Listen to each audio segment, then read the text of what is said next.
Thank you, Jeremy. Well, Ibogaine has two basic problems.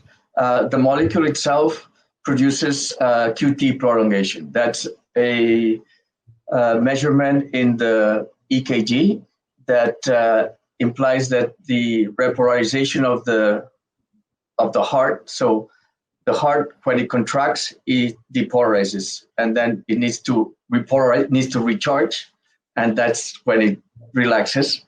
And the repolarization of the heart gets compromised. This happens because Ibogaine blocks it's called a human etheragogo gene, and this gene blocks the potassium channels. So nowadays, when somebody looks at develop a new medication, one of the things that they look is how does this substance affect this particular potassium channels. But since this is a natural substance that's been handed by nature, and we already know that it works, we can go and take some of the use this already functional molecule in a safe way. The things that affect these potassium channels, so we need to do several things to make it safer. First, keep people hydrated and give them potassium. So low potassium and low hydration makes it more difficult gives more chances of a complication due to this blockage. And then the second problem that Ibogaine has is that it's metabolized in the cytochrome P450 in a place called 2D6. And there's a lot of medications that actually are metabolized there.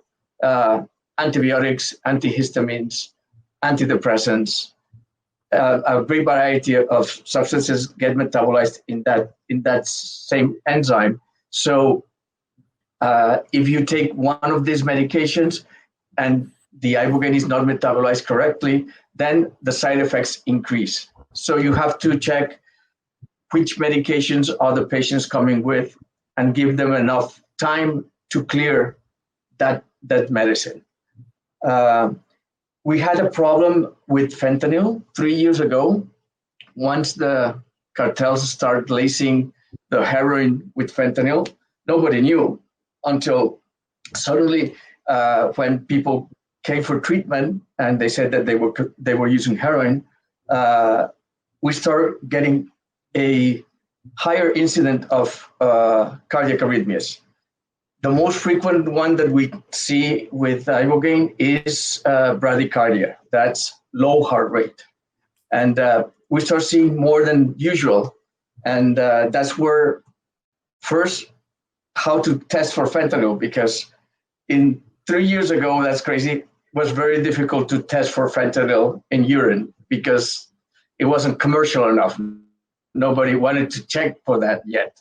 So until we could do that, we devised a protocol, and now we give them an extra day for a washout for the fentanyl and its metabolites so that we can administer safely.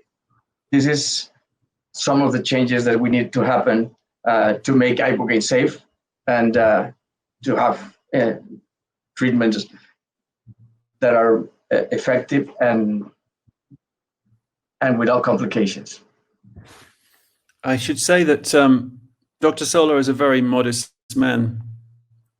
He is the person in the world that's treated more people with Ibogaine than anyone else.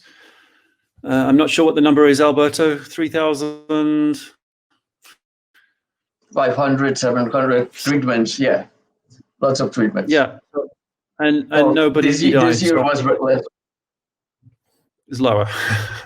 But yeah, living testimony to the fact that Ibogaine can be perfectly safe if you have a good doctor and a good protocol behind you, which we do. I wanted to move on to the business side of things. This is, after all, psychedelic capital. So, as I said before, we are just about to conclude filing the prospectus. We don't know how long it's going to take to go public on the exchange, the Toronto Stock Exchange. It could be, along with Numinous, as short as 35 days. Hopefully, it will therefore be still this year. If after December 15th, then it's likely to shift into January. We are still in the middle of a private raise ahead of the RTO and the IPO. We're raising 3.5 million Canadian, and we have $1 million to go. So there's still time to come in at this stage. Please get in touch with us, and the IR people will give you all the details. The lead of our syndicate is Westmount Park, which is a family office based in Toronto. And my sense, having been CEO for the last 6 months, is that there has been skepticism. I mean, there's always been skepticism around Ibogaine. Clinical trials in the 90s were blocked for various reasons. But now we've built up a head of steam, and I think, well, to mix the metaphors, the wind is behind us. We've got people like Glenn Copeland, who's associated strongly with the Mount Sinai Clinic, who's coming in to advise us, and many other people are coming out of the woodwork. We have an American doctor, Sue Nielsen, who's written an amazing book called Denying Addiction.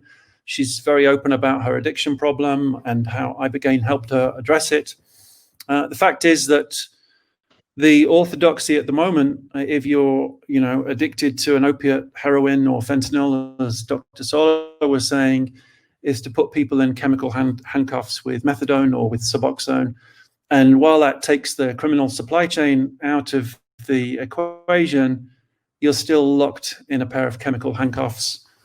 Talk to anybody if you can about what life is like on methadone, the lack of sex drive, the monochrome existence. It's not really, that form of harm reduction is not really a solution. Ibogaine is the only way you can snap out of the chemical handcuffs of opiate addiction.